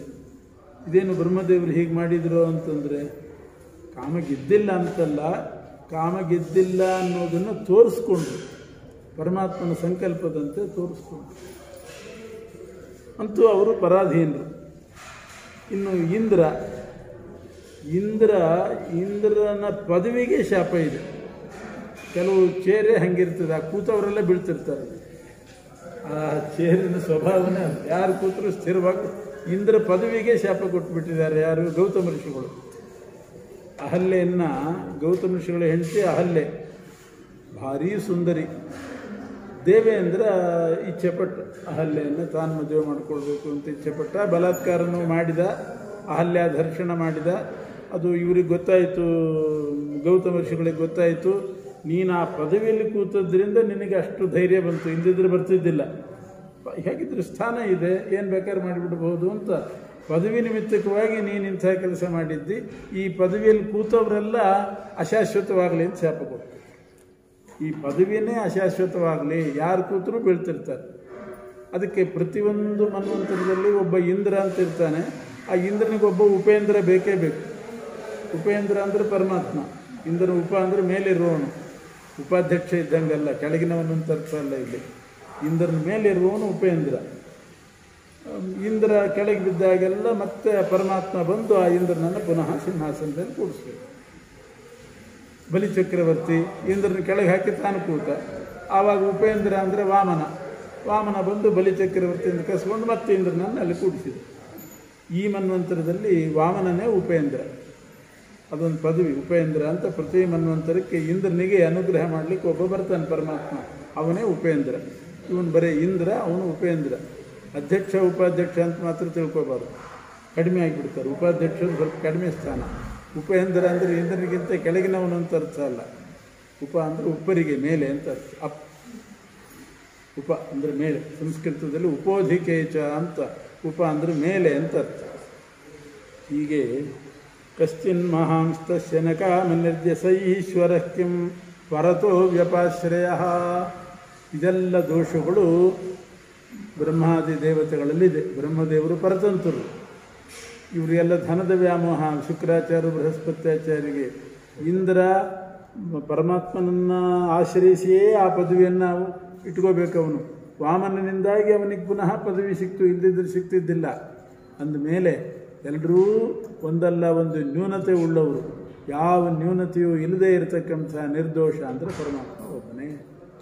ಹೀಗೆ ಭಾಗವತದ ಆ ಪ್ರಸಂಗಗಳು ಭಗವಂತನ ಸ್ವರೂಪವನ್ನೇ ಹೇಳಲಿಕ್ಕೆ ಹೊರಟಿದೆ. ಕ್ವಚಿತ್ ಚಿರಾಯು ನ ಚ ಶೀಲಮಂಗಲಂ ಕ್ವಚಿತ್ ತದಪ್ಯಸ್ತಿ ನ ವೇದ್ಯಮಾಯುಷಃ ಯತ್ರೋ ಭಯಂ ತತ್ರ ಚ ಸೋಪ್ಯಮಂಗಲಃ ಸುಮಂಗಲಃ ಕಶ್ಚನ ಕಾಂಕ್ಷತೆ ಹಿಮಾಂ.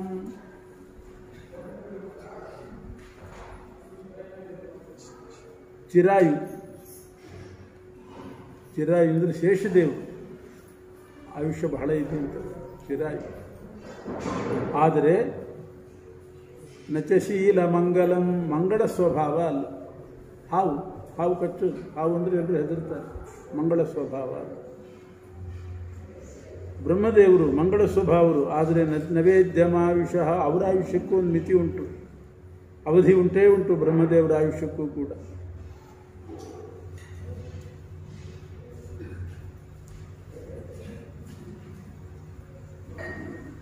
ಮಾರ್ಕಂಡೇಯರು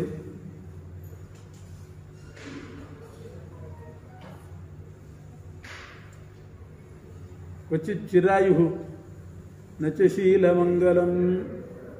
ಮಾರ್ಕಂಡೇಯರು ಅವರು ಚಿರಂಜೀವಿಗಳೇನೋ ಆಗಿದ್ದಾರೆ, ಆದರೆ ಜಟಾಧಾರಿಗಳಾಗಿ ಋಷಿಗಳಾಗಿ ಇರ್ತಕ್ಕಂಥವ್ರು. ಅವ್ರನ್ನ ಯಾರಾದರೂ ಕನ್ಯೆಯರು ಬಯಸ್ತಾರ ಅಂಥವ್ರನ್ನು? ಲಕ್ಷ್ಮೀದೇವಿ ಯೋಚನೆ ಮಾಡಿ, ನಾನು ಯಾರಿಗೆ ಮಾಲೆ ಹಾಕಲಿ, ಯಾರನ್ನ ಗಂಡ ಅಂತ ಸ್ವೀಕಾರ ಮಾಡಲಿ? ಮಾರ್ಕಂಡೇಯರು ಚಿರಂಜೀವಿಗಳು. ಚಿರಂಜೀವಿತ್ವ ಏನೋ ಇದೆ ಹೌದು, ಆದರೆ ನೋಡ್ಲಿಕ್ಕೆ ಹೆಂಗಿದ್ದಾರೆ ಅವರು? ಜಟಾಧಾರಿಗಳಾಗಿ ಇಷ್ಟು ಗಡ್ಡ ಮೀಸೆ ಬಿಟ್ಟುಕೊಂಡು ಚೆನ್ನಾಗಿರೋದಿಲ್ಲ, ವರ ಆಗಿರ್ಕೂಡ್ದು ಅವತ್ತಿನ ದಿವಸ. ಹೀಗೆ ಎಲ್ಲರೂ ಕೂಡ ಒಂದಲ್ಲ ಒಂದು ದೋಷವುಳ್ಳವರು ಅಂತ ಬಿಟ್ಟು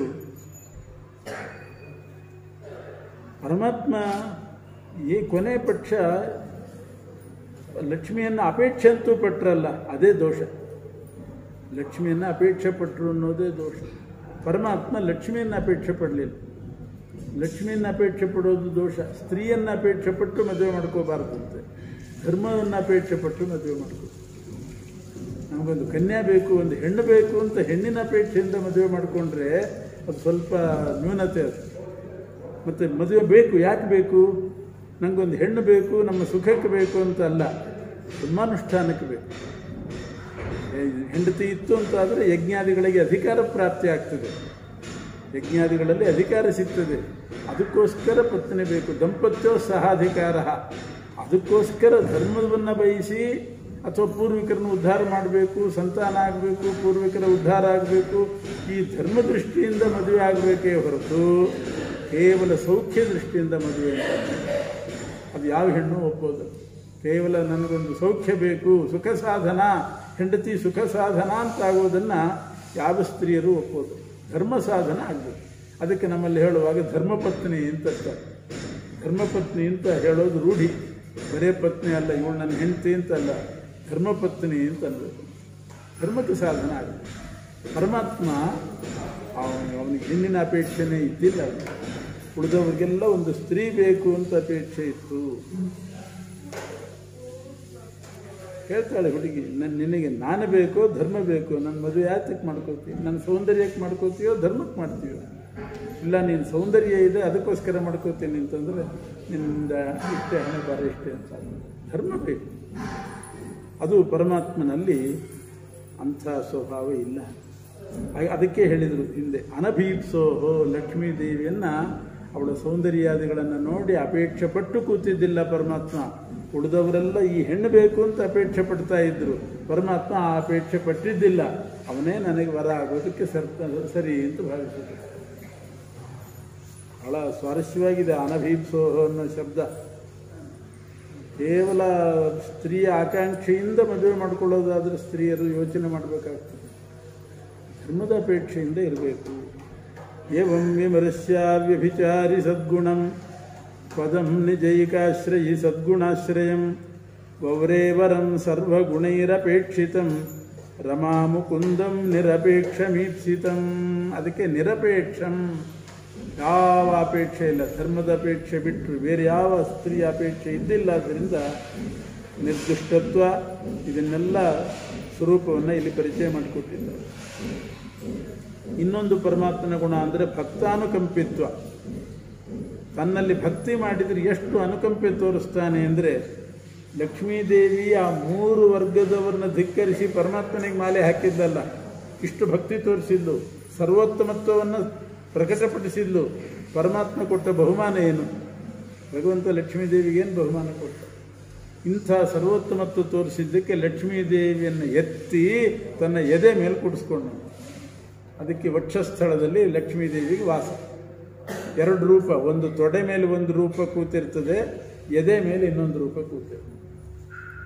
ಅದಕ್ಕೆ ತಿರುಪತಿ ಎಲ್ಲೆಲ್ಲ ನೋಡಬೇಕು, ಒಂದು ಲಕ್ಷ್ಮೀದೇವಿಯ ಪ್ರತೀಕವನ್ನೇ ಮಾಲೆ ಮಾಡಿ ಭಗವಂತನ ಎದೆಗೆ ಹಾಕಿರ್ತಾರೆ. ಹಳೆಯ ಪ್ರತಿಮೆಗಳಲ್ಲಿ ಒಂದು ತ್ರಿಕೋಣ ಚಿಹ್ನೆನೇ ಮಾಡಿಟ್ಟಿರ್ತಾರೆ. ತ್ರಿಕೋಣ ಚಿಹ್ನೆ ಅಂದರೆ ಅದು ಲಕ್ಷ್ಮೀ ಪ್ರತೀಕ.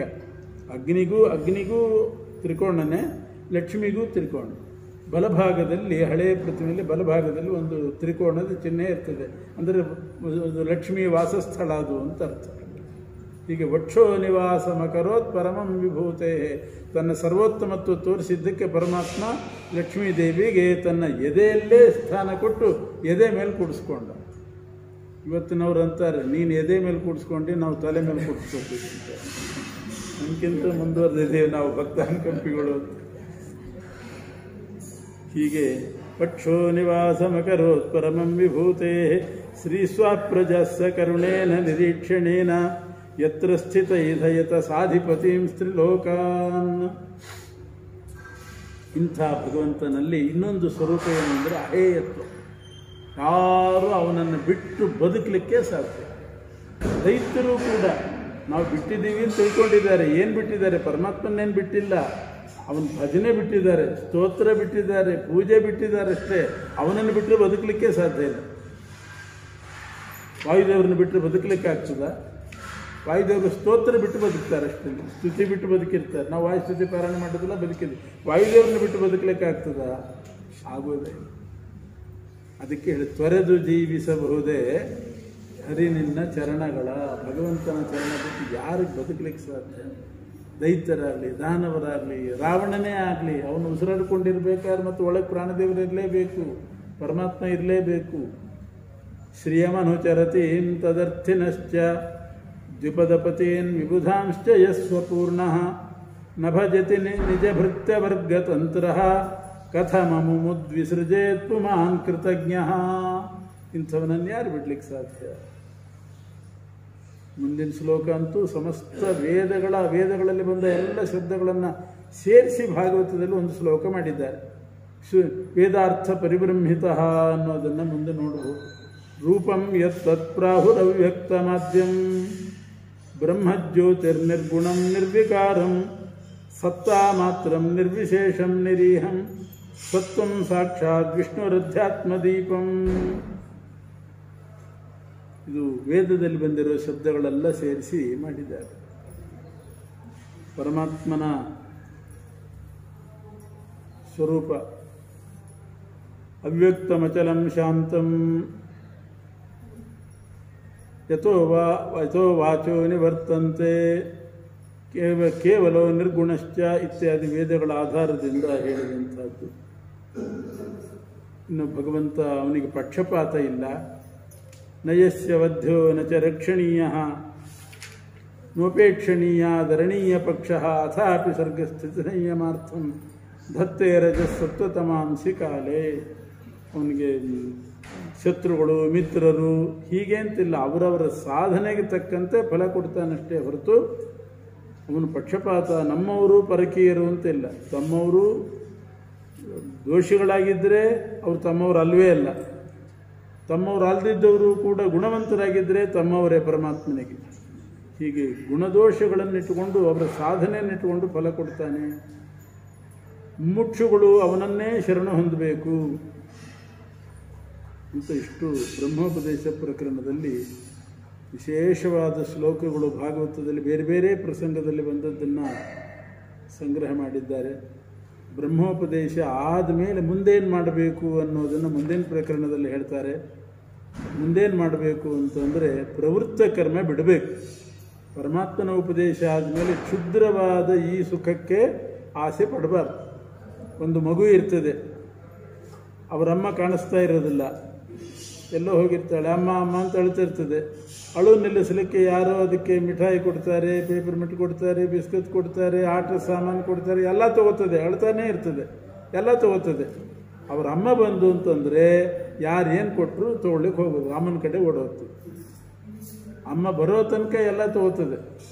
ಅಮ್ಮ ಕಣ್ಣಿಗೆ ಬಿದ್ದಲು ಎಲ್ಲ ಬಿಸಾಡಿ ಯಾರು ಏನು ಕರೆದರೂ ಕೂಡ ಬರೋದೇ ಇಲ್ಲ, ಅಲ್ಲಿಗೆ ಹೋಗ್ಬಿಡ್ತದೆ.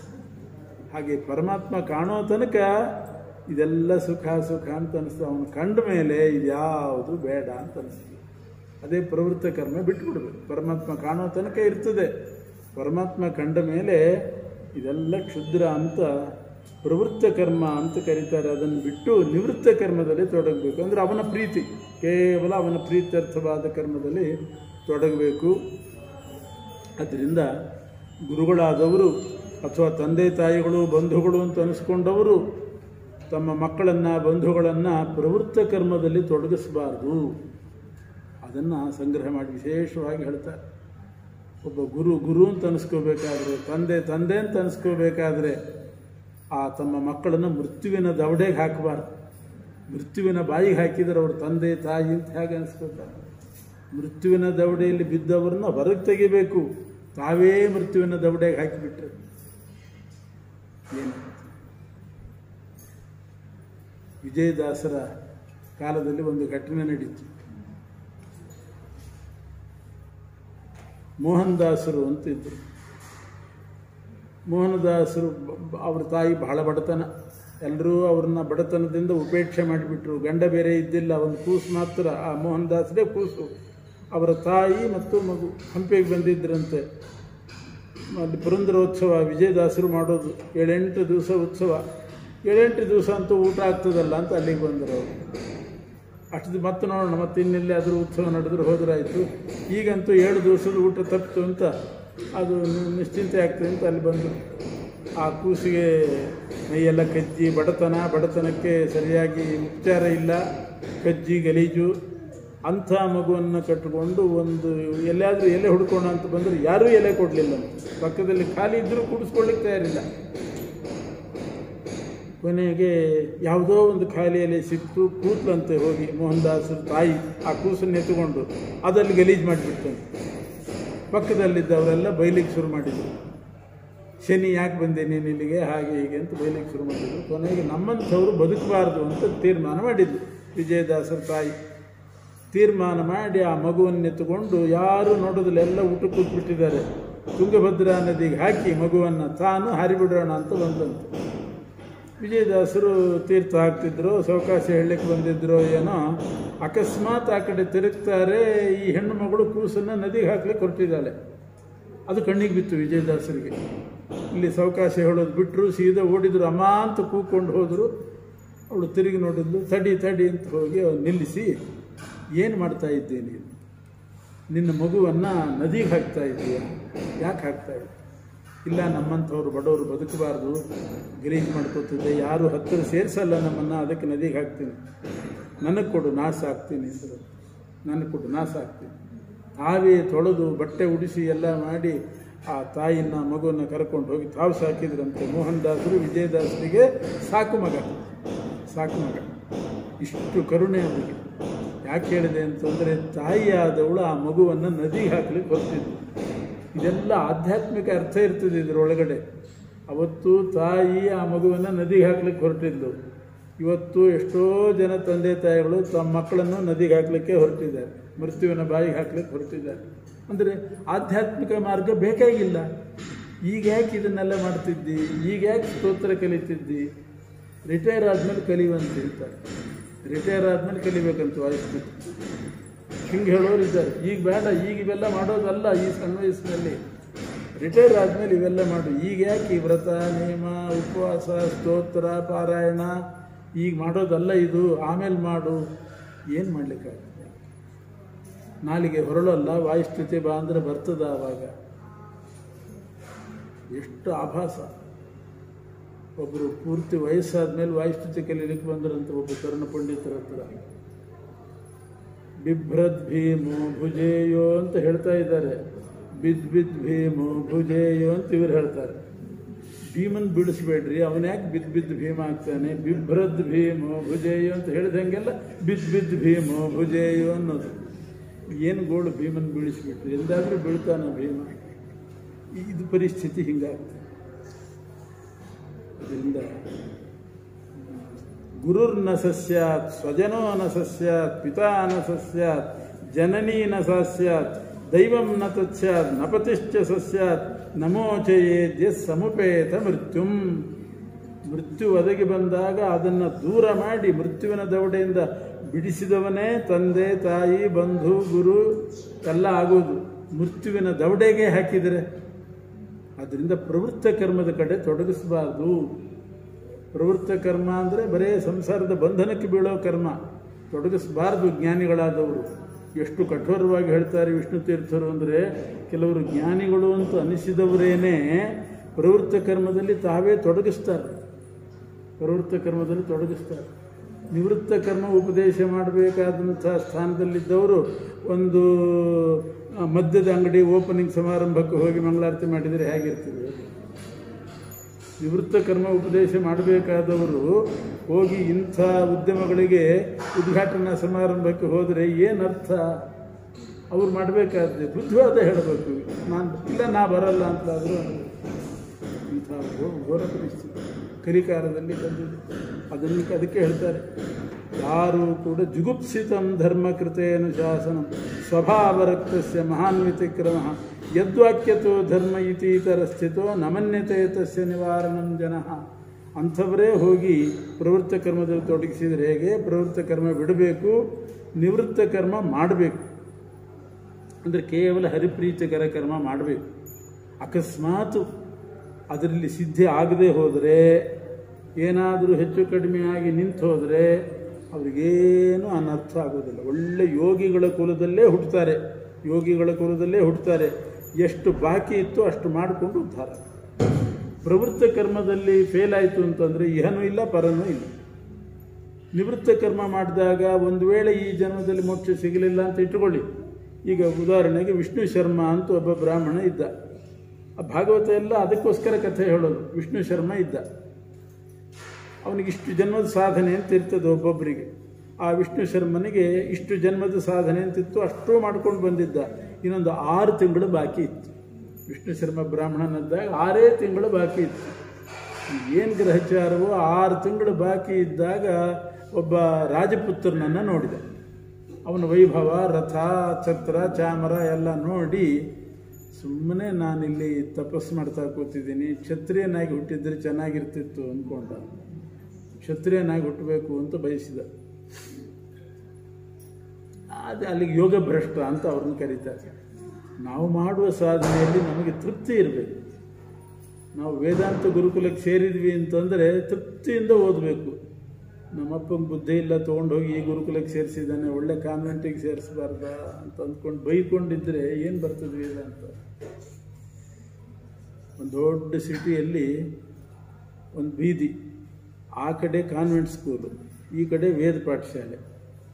ಈ ವೇದ ಪಾಠಶಾಲೆಯ ಅಧ್ಯಾಪಕರೆಲ್ಲ ತಮ್ಮ ಮಕ್ಕಳನ್ನು ಕಾನ್ವೆಂಟಿಗೆ ಹಾಕಿದ್ರು. ಕಾನ್ವೆಂಟಿನ ಮೇಷ್ಟ್ರುಗಳೆಲ್ಲ ತಮ್ಮ ಮಕ್ಕಳನ್ನು ವೇದ ಪಾಠಶಾಲೆಗೆ ಹಾಕಿದ್ರು. ಯಾಕೆಂದರೆ ಅವ್ರು ಅಂದ್ಕೊಂಡಿದ್ರಂತೆ ನಮ್ಮ ಜನ್ಮಕ್ಕೆ ಸಾಕು ಈ ವಿದ್ಯೆ, ನಮ್ಮ ಮಕ್ಕಳಾದರೂ ವೇದ ಓದಿ ನಮ್ಮನ್ನು ಉದ್ಧಾರ ಮಾಡಲಿ ಅಂತ. ಇವರಂದರು ಈ ವೇದ ವಿದ್ಯೆ ನಮ್ಮ ತಲೆಮಾರಿಗೆ ಸಾಕು, ನಮ್ಮ ಮಕ್ಕಳಾದರೂ ಅದನ್ನು ಓದಲಿ ಅಂತ ಇವರು ಅಲ್ಲಿ ಹಾಕಿದ್ರು. ಹಂಗಿರಬಾರ್ದು. ವಿಷ್ಣು ಶರ್ಮ ಬ್ರಾಹ್ಮಣನಾಗಿ ಸಾಧನೆ ಮಾಡ್ತಾ ಇದ್ದವನು 6 ತಿಂಗಳಿಗೆ ಆಗೋಗ್ತಿತ್ತು. ಜುಗುಪ್ಸೆ ಬಂತವನಿಗೆ, ಇದು ಸುಖ ಇಲ್ಲ, ಈ ಜನ್ಮ ಸುಖ ಇಲ್ಲ, ಕ್ಷತ್ರಿಯನಾಗಬೇಕು. ಅವನೇ ಧ್ರುವ, ಕ್ಷತ್ರಿಯನಾಗಿ ಹುಟ್ಟಿದ. ಏನಿದೆ ಅದರಲ್ಲಿ ನೋಡು ಅಂತ ತೋರಿಸಿದ ಪರಮಾತ್ಮ. ಏನಿದೆ, ಮನೆ ಬಿಟ್ಟು ಬರಬೇಕಾದ ಪ್ರಸಂಗ ಬಂತು. ಮನೆ ಬಿಟ್ಟು ಬಂದು ಕೊನೆಗೆ 6 ತಿಂಗಳಿಗೆ ಪರಮಾತ್ಮನ ಸಾಕ್ಷಾತ್ಕಾರ ಆಯಿತು. ಯಾಕಾಯಿತು 6 ತಿಂಗಳಿಗೆ? 6 ತಿಂಗಳು ಬಾಕಿ ಇತ್ತು, ಆಯಿತು. ನಿವೃತ್ತ ಕರ್ಮ ಮಾಡಿದರೆ ಮಾಡಿದ್ದೆಲ್ಲೂ ಹೋಗೋದಿಲ್ಲ. ಕೆಲವರಿಗೆ ಬೇಗ ಸಾಧನೆ ಆಗ್ತದೆ, ಬೇಗ ಸಾಕ್ಷಾತ್ಕಾರ ಆಗ್ತದೆ. ಯಾಕೆ ಹಿಂದಿನ ಜನ್ಮದ ಬಾಕಿ ಇರ್ತದೆ. ಇರೋದೆಲ್ಲ ಅಷ್ಟನ್ನು ವಸೂಲು ಮಾಡ್ತಾನೆ ಪರಮಾತ್ಮ. ಹೀಗೆ ಪ್ರವೃತ್ತ ಕರ್ಮದಲ್ಲಿ ತೊಡಗಿದರೆ ಬಹಳ ಲಾಭ ಇದೆ. ಗೀತೆಯಲ್ಲೂ ಅದರ ಪ್ರಶಂಸೆ ಬಂದಿದೆ. ಆಮೇಲೆ ಒಳ್ಳೆಯ ಕಾಲ, ಕಲಿಯುಗ ಬಹಳ ಶ್ರೇಷ್ಠ ಪುಣ್ಯ ಸಂಪಾದನೆ. ಯಾಕೆಂದರೆ ಪುಣ್ಯ ಮಾಡೋರೇ ವಿರಳ. ಪುಣ್ಯ ಮಾಡೋರೇ ವಿರಳ. ಎಷ್ಟು ಸ್ವಲ್ಪ ಮಾಡಿದರೂ ಕೂಡ ಕಲಿಯುಗದಲ್ಲಿ ಹೆಚ್ಚಿನ ಪುಣ್ಯ ಬರ್ತದೆ. ಕೃತಯುಗದಲ್ಲಿ 10 ವರ್ಷ ಏನು ಸತ್ಕರ್ಮ ಮಾಡಿದರೆ ಪುಣ್ಯ ಬರಬೇಕೋ, ಕಲಿಯುಗದಲ್ಲಿ 1 ದಿನಕ್ಕೆ ಬರ್ತದೆ. ಮಾಡೋರೇ ಕಡಿಮೆ. ಆದ್ದರಿಂದ ಪರಮಾತ್ಮನ ಹತ್ರ ಪುಣ್ಯ ಬೇಕಾದಷ್ಟಿದೆ. ಕೊಡೋಣ ಅಂದರೆ ಯಾರು ಗಿರಾಕಿಗಳೇ ಇಲ್ಲ ಪುಣ್ಯದ ಅಂಗಡಿಗೆ. ಎಲ್ಲ ಪಾಪದ ಅಂಗಡಿ ಗಿರಾಕಿಗಳೇ ಜಾಸ್ತಿ. ಅದಕ್ಕೇನು ಮಾಡ್ತಾರೆ? ಸಾಮಾನು ಜಾಸ್ತಿ, ಗಿರಾಕಿ ಕಡಿಮೆ ಆದರೆ ಏನು ಮಾಡ್ತಾರೆ? ಡಿಸ್ಕೌಂಟಲ್ಲಿ ಕೊಡ್ತೀವಿ ಅಂತಾರೆ. ಅದಕ್ಕೆ 10 ವರ್ಷದ್ದು 1 ದಿವಸ ಮಾಡಿದ್ರೆ ಕೊಟ್ಬಿಡ್ತೀನಿ ಅಂತ ಡಿಸ್ಕೌಂಟಲ್ಲಿ ಪುಣ್ಯ ಕೊಡ್ತಾನಂತೆ ಪರಮಾತ್ಮ. ಅದಕ್ಕೆ ಕಲಿಯುಗ ಶ್ರೇಷ್ಠ ಅಂತ ಕಾಲ ಪ್ರಶಂಸೆ ಮಾಡಿದ್ದಾರೆ. ಆಮೇಲೆ ದೇಶ ಪ್ರಶಂಸೆ, ಮುಂದಿನ ಪ್ರಕರಣನೇ ದೇಶ ಪ್ರಶಂಸೆ. ಅದು ಯಾವ ದೇಶದಲ್ಲಿ ಮಾಡಬೇಕು? ಭಾರತದಂತಹ ದೇಶ. ಎಂಥ ದೇಶ! ಸತ್ಕರ್ಮ ಮಾಡಲಿಕ್ಕೆ ಹೇಳಿ ಮಾಡಿದ ದೇಶ ಭಾರತ ದೇಶ. ಭಾಗವತದ ಪ್ರಕಾರ, ವ್ಯಾಸರ ಪ್ರಕಾರ ಭಾರತ ದೇಶದ ಮಹತ್ವ ಏನು ಅಂತಂದರೆ, ಒಂದು ದೊಡ್ಡ ಪ್ಲಾಟ್ ಮಾಡಿ ಮನೆ ಕಟ್ತಾರೆ. ಡೈನಿಂಗ್ ಹಾಲು, ಬೆಡ್ರೂಮು, ಬಾತ್ರೂಮು, ಅವು ಇವು ವರಾಂಡ ಅಂತೆಲ್ಲ ಕಟ್ತಾರೆ. ದೇವರ ಕೋಣೆ ಅಂತ ಒಂದು ಕಟ್ತಾರೆ. ಅದಕ್ಕೆ ಎಷ್ಟು ಮಹತ್ವ ಇದೆ ಆ ದೇವರ ಕೋಣೆಗೆ ಇಡೀ ಮನೆಗಳಲ್ಲಿ. ಹಾಗೆ ಇಡೀ ಭೂಮಂಡಲದಲ್ಲಿ ಇದೊಂದು ಪ್ಲಾಟ್ ಅಂತ ಮಾಡಿದರೆ ಭಾರತ ದೇಶ ಇಡೀ ಭೂಮಂಡಲದ ದೇವರ ಕೋಣೆ ಇದ್ದ ಹಾಗೆ. ಭಾರತ ದೇಶ ಅಂದರೆ ದೇವರ ಮನೆ ಇದ್ದ ಹಾಗೆ. ಉಳಿದ ದೇಶಗಳೆಲ್ಲ ಡೈನಿಂಗ್ ಹಾಲ್ಸ್, ಅಮೇರಿಕ ಮತ್ತು ಎಲ್ಲ ಡೈನಿಂಗ್ ಹಾಲ್ಗಳು, ಭೋಗಭೂಮಿ. ಇದು ಕರ್ಮಭೂಮಿ. ಎಲ್ಲಿ ಮಾಡಬೇಕು ಸಂಧ್ಯಾ ವಂದನೆ? ದೇವರ ಮನೆಯಲ್ಲಿ ಕೂತ್ಕೊಂಡು ಮಾಡೋದು. ದೇವರ ಪೂಜೆ ದೇವರ ಮನೆಯಲ್ಲಿ ಕೂತ್ಕೊಂಡು ಮಾಡಬೇಕು. ಹಾಗೆ ಭಾರತ ದೇಶ ಅಂತ ಅನ್ನೋದು ಇಂಥ ಕರ್ಮಭೂಮಿ ಇದು ಅಂತ ಆ ದೇಶ ಪ್ರಶಂಸೆ ಭಾಗವತದಲ್ಲೇ ಬಂದದ್ದನ್ನು ಸಂಗ್ರಹ ಮಾಡಿದ್ದಾರೆ. ಇಂಥ ದೇಶದಲ್ಲಿ ಪರಮಾತ್ಮನ ಧ್ಯಾನ ಮಾಡಬೇಕು. ಆಮೇಲೆ ಆವಾಗ ಬಿಂಬ ಸ್ವರೂಪವನ್ನು ಉಪದೇಶ ಮಾಡುವ ಗುರುಗಳು ಬರ್ತಾರೆ. ಅವರು ಭಾಗವತ ಧರ್ಮ ಹೇಳ್ತಾರೆ. 30 ಭಾಗವತ ಧರ್ಮ ಹೇಳಿದ್ದಾರೆ. ಅದೆಲ್ಲ ಮುಂದಿನ ಪ್ರಕರಣಗಳಲ್ಲಿ ಬರ್ತದೆ. ಆ ಧರ್ಮೋಪದೇಶ ಎಲ್ಲ ಮಾಡಿದ ಮೇಲೆ ಆ ಧರ್ಮಾನುಷ್ಠಾನ ಮಾಡಬೇಕು. ಪರಮಾತ್ಮನ ಸಾಕ್ಷಾತ್ಕಾರ ಆಗ್ತದೆ. ಇತ್ಯಾದಿ ಬಹಳ ಭಾಗವತ ಕಥಾಪ್ರಧಾನ. ಆದರೆ ಆ ಕಥೆಯಿಂದ ನಾವು ತಿಳ್ಕೊಳ್ಬೇಕಾದ ಸಾರ ಏನು, ಅದರಲ್ಲಿ ಬಂದಿರತಕ್ಕಂಥ ಅಪೂರ್ವ ತತ್ವ ಶ್ಲೋಕಗಳನ್ನು ಸಂಗ್ರಹ ಮಾಡಿ 365 ಶ್ಲೋಕ, ದಿನಕ್ಕೆ ಒಂದೊಂದು ಶ್ಲೋಕ ಕೇಳಬೇಕು ಅಂತ ಓದಬೇಕು ಅಂತನ್ನೋ ದೃಷ್ಟಿಯಿಂದ 365 ಶ್ಲೋಕ ಸಂಗ್ರಹ ಮಾಡಿದ್ದಾರೆ. ಅಥವಾ 30 ಪ್ರಕರಣ, 1 ತಿಂಗಳಿಗೆ ಮುಗೀತದೆ. ಇಂಥ ಮಹೋಪಕಾರ ಮಾಡಿದವರು ವಿಷ್ಣು ತೀರ್ಥರು, ಅಡವಿ ಸ್ವಾಮಿಗಳು ಅಂತಲೇ ಪ್ರಸಿದ್ಧರಾದವರು. ಇಲ್ಲಿ ಯಥಾಮತಿ ಅನುವಾದ ಮಾಡಿದ್ದೀನಿ. ಈ ದಿವ್ಯ ಕ್ಷೇತ್ರಕ್ಕೆ ಸಮಾನವಾದಂಥ ರಾಘವೇಂದ್ರ ಸ್ವಾಮಿಗಳ ಸನ್ನಿಧಾನ ಮತ್ತು ನರಸಿಂಹದೇವರ ಸನ್ನಿಧಾನ, ಪ್ರಾಣದೇವರ ಸನ್ನಿಧಾನ, ಅನೇಕ ಭಕ್ತರ ಒಂದು ಒಡನಾಟ ಅಂಥ ಸ್ಥಳದಲ್ಲಿ ಭಾಗವತ ಸಾರೋದ್ಧಾರ ಪ್ರವಚನ ನಡೆದಿದೆ. ಇಲ್ಲಿ ಸೇವಾಕರ್ತರಿಗೂ ಮತ್ತು ಈ ಮಠದ ಎಲ್ಲ ರಾಯರ ಗುರುಗಳ ಕೈಂಕರ್ಯದಲ್ಲಿ ತೊಡಗಿದವರಿಗೆ, ಭಗವಂತ ಶ್ರೋತೃ ಬಾಂಧವರಿಗೆ ಎಲ್ಲರಿಗೂ ಕೂಡ ಭಗವಂತ ಶ್ರೇಯಸ್ಸುಂಟು ಮಾಡಲಿ ಅಂತ ಹೇಳಿ ಕೃಷ್ಣ ಅರ್ಪಣೆ.